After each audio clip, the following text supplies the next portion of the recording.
Jason, number 7. What do you Oh got? my god. Oh my god. Oh man, I'm really torn between two of them, but if I'm gonna go for games that I think really define my time with it, it has to be Banjo Kazooie for my third pick. Whoa. I know. I'm gonna write this down. I got it and you didn't. Uh, um, that being said, as much as I liked Banjo Kazooie, I never played the sequel. I never played Banjo Tooie, so just played the first one. And I remember getting it for my birthday. It was this great big thing. It released like right when my 12th birthday came around. But that was my first real time enjoying a big platformer that wasn't Mario, and it was so cool and fun. And I thought the new enemies and characters were really neat. All the abilities you can get with Kazooie and Banjo together, the worlds. It was just really, really exciting. And I think when people think of Rare and what they used to be and what they used to mean, like that's what they mean. Like those are the games, and I think it's the definitive platformer outside of Mario that is on that system. All right. I Prove me wrong. I don't have much to add on the Banjo-Kazooie talk. I played very little of it, but I do have it on Rare Replay, so at some point I will get around to it. But I know a lot of people love Banjo-Kazooie. Yeah. And like just realistically, I feel like it's not going to be on there because I bet they're not going to be able to get those rights or whatever it is. But yeah, it's a definitive game, deserving of any top 10 list for N64. All right. I never played it, so I can't comment. Good. It's good. In shame, my head in shame. Yeah. All right. I'm debating between two games. One that I think is going to be the popular pick, and one that in my heart I really want on this list. All right, I'm going to follow my heart on this one. With the number 8 pick, I'm going with WWF No Mercy. Oh, no, it's on my list. Oh, God. That many people still hail this game as the definitive wrestling game, and I would tend to agree. It's got an amazing roster from the WWF Attitude Era, your Stone Cold Steve Austin, The Rock, Triple H, a lot of legacy wrestlers are in there. It has the best gameplay with massive movesets, one of the best creative wrestler features ever. It's got so many moves, a lot of wrestling moves that are still relevant today. And it has so many modes, cage matches, ladder matches. It's got lots of different weapons. I think you can fight backstage in there too. It's got a story mode. It's just the complete package that you would want from a wrestling game, and it's kind of sad that WWE has not been able to make anything nearly as good ever since. Yeah, 100% agree. Did you play this one too, JJ, or no? No, I'm not generally a sports fan or a wrestling fan. The last wrestling game I played was NES Pro Wrestling, so that's the last. Man, Back. the Nintendo a winner is come you. a long way. A winner is you, Jet. Yeah. The Nintendo 64 era of wrestling games, particularly the Aki made games, so your Revenge and WrestleMania 2000, WCW versus NWO World Tour, No Mercy. Like, you don't WrestleMania 2000. Like, you don't really have to be a fan of wrestling. If you like to see people, if you like to play games where you beat other people up, it is like top notch.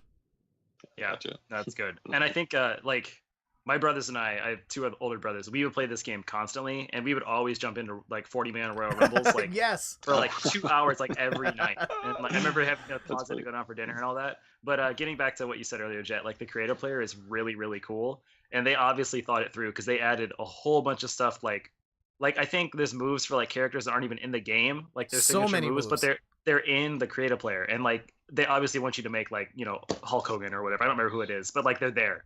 And so we would have like, you know, controller packs with, like, you remember memory cards? We would have those guys just loaded with all these wrestlers. Just, oh man, it was so good. Yeah, it was so comprehensive. You can go online right now and look at like No Mercy, create a character list, and if it's like you want to make someone that's not in the game, if you want to make Hulk Hogan, it'll give you move for move every single move to pick, and it'll just be like Hulk 40 Hogan. moves. Yeah. Yeah, that's cool. It's fantastic. I also liked how you would have like Mankind, but you could change his skin and you could be like, you know, Cactus Jack and all that stuff. Dude Love. Dude Love. Yeah. That was cool too. And they had the sprite of the pictures for him and everything. Yeah. It's cool. JJ, number 9. Yeah, we're over halfway through this draft. What do you got? Yeah, so I don't know if my remaining picks are going to be that popular, but so I will probably have to put Majora's Mask It's my next pick. All right. I never finished that game, and I got it on 3DS and got even less far. But it was just one of those. I remember it being like, wow, this is like a dark, scary Zelda.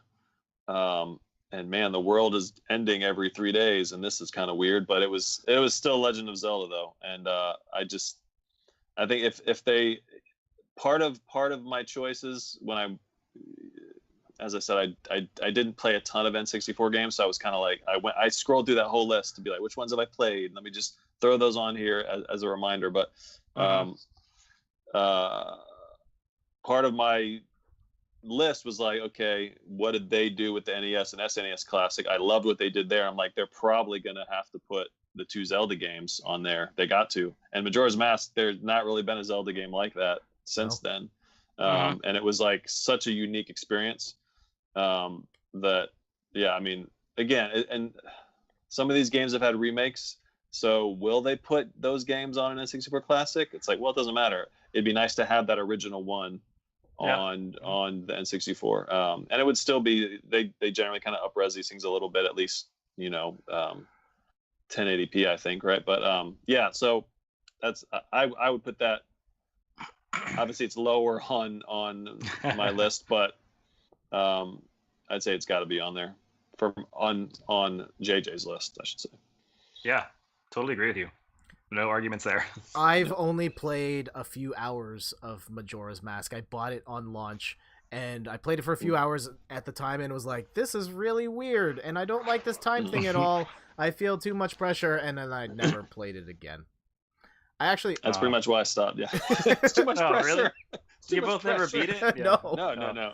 I barely It's started. great though. I love what they tried to do with it, and I, great respect for that game. But it's like, I could not play through it without a guide this time. I had to look up stuff. Yeah. Like in that first town when I got on 3DS, I had to look up like, what do I do? I don't know what to do. I'm like, man. But it's a classic still. Yeah, I think there's so many analysis between like Ocarina and Majora's Mask, but I think if you look at them, like Majora's Mask is such a slow burn, and like once it gets there, it's really cool. It's probably like your Dark Souls reference. Like once you get to that point where you cross the threshold, you're like, whoa, that's cool. Or seeing the characters move and how they interact within the 3 days it's really neat. Good storytelling and it's good. All right, so we're 3 rounds in. Let's do a quick recap. Number 1 pick, Super Mario 64. Number 2, Ocarina of Time. Number 3, Mario Kart 64. Number 4, a little bit of a surprise here, Star Fox 64. Great game. Maybe a little higher than I would have thought. No bias. On the projections, when we did the mock drafts, our analyst had Star Fox 64 going a little higher. But hey, JJ or Jason might see something that other people haven't. Number 5, GoldenEye 007. Another surprise pick, F-Zero-X at number 6. I think that's the sleeper of the draft. Number 7, Banjo-Kazooie. Number 8, WWF No Mercy. Maybe a little bit of a surprise, but the wrestling fans know, if anything, it should be higher. And number 9, Majora's Mask.